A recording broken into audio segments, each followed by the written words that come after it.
Can you say and spell your first and last name for me? Yes, Angela Ruch, and it's Angela, last name Ruch.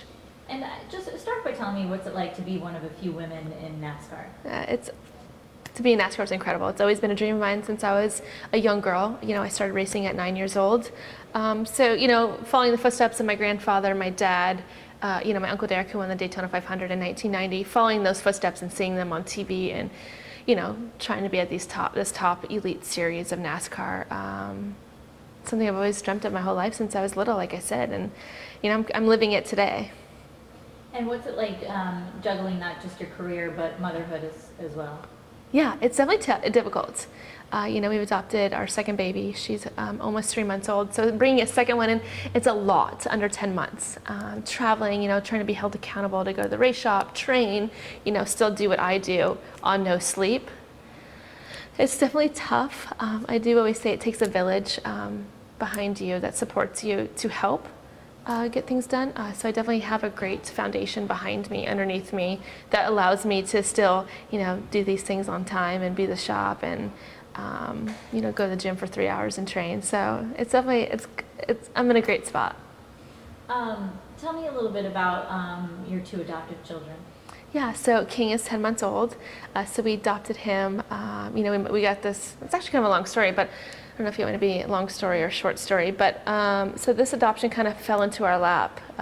Mike and I had a couple failed adoptions in the very beginning. That was pretty devastating to me. And then I have a twin sister, Amber. She owns a few high-end salons. She owns 3 salons back home where I'm from in Charlotte. And she had a client, and her client's daughter was her roommate in college. Just had found out that she was 29 weeks pregnant, had no clue. And she actually went in to have an abortion and realized that she couldn't, she was too late.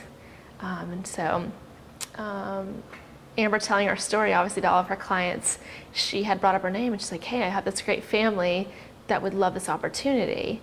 And literally, I can't say her name, but she called me that night and she, actually I got a call from a great friend from her client, her name is Meta, and she's like, Angela, she's like, I have this girl that would love to, do this. I'm like, I didn't believe it.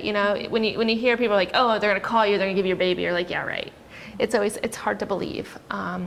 It's like, yeah, please have her call me. I would love to talk to her. Sure enough, she called me that night. And she's like, yeah. She's like, here's my situation. Only thing is, just she knew I was planning on a little girl. Is I'm having a boy. I'm like, well, that's still great. I'd be blessed to be a part of it if you chose us. And what was it? A week later, we ended up meeting her and her whole family. They came over. It was Christmas Eve. They came over. We spent the whole entire day together, and we became really, really close. And she chose us to have her baby, and it was amazing. And we were there for the birth of King. I saw everything. It was incredible. Something I probably will never get the chance to experience. So for her to let us in on that side of things, it was remarkable. What made you want to adopt? My husband's a lot older than myself. He has 3 grown, healthy kids. And my younger age, I never really thought I wanted to have babies. I just like, hey, I was going to marry an older person that had children. I could just love his kids, and that would be enough. But as I got older and I saw, how I helped raise, my husband's kids, it's like I kind of wanted a shot at having my own. And so I went to Mike, almost a year ago. I was like, hey, what do you think about having a baby? Like, I'm ready. Like, I want to change in my life. Like, I don't want to miss out on something. I want my child to look up to me. I just want to know what it's like to be called mom. He's like, wow, and she's like, I didn't see this one coming, as you get to meet him. But so little did I know, we started talking about it, and he's like, I'm a lot older. He's like, what do you think about adoption? He's like, that's the only way I'm doing this. He's like, I have 3 healthy kids. He's like, there's a lot of kids out there that need help. And so I was like, absolutely, I would love to do that. I didn't even think twice. I think helping, giving children, a life and help, I think it's important. And we live a very, very blessed life. So, yeah, it was an amazing opportunity. So you have one boy and one girl? Yes, a boy and a girl. And tell me a little bit about the girl, and is she the one that was dependent on heroin? Yes. Are you good for me to say that, Madison? Yeah. Methadone. Yeah, methadone. Yeah. Methadone? Okay. Yeah. So we were with an agency, and we sent out, everyone has to have like your whole entire history, like a little packet that you send out in the mail, like a profile. So we sent out a profile to this agency. They send it out to multiple moms, and if they choose you, they call you. You have you kind of having a phone interview.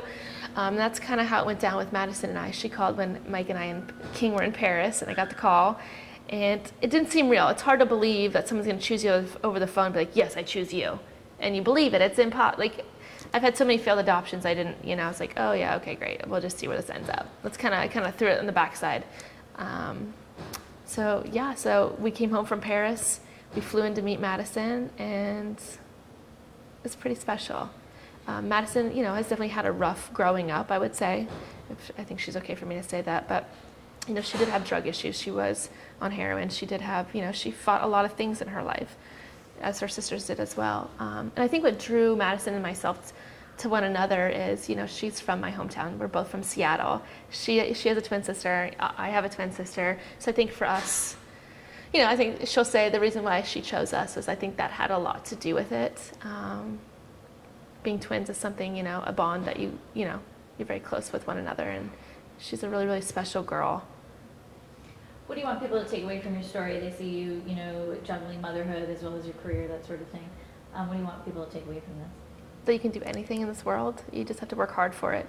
Nothing comes easy, right? It's trying to juggle being a mom with 2 kids under 10 months. A lot of people can relate to it. People do it every day.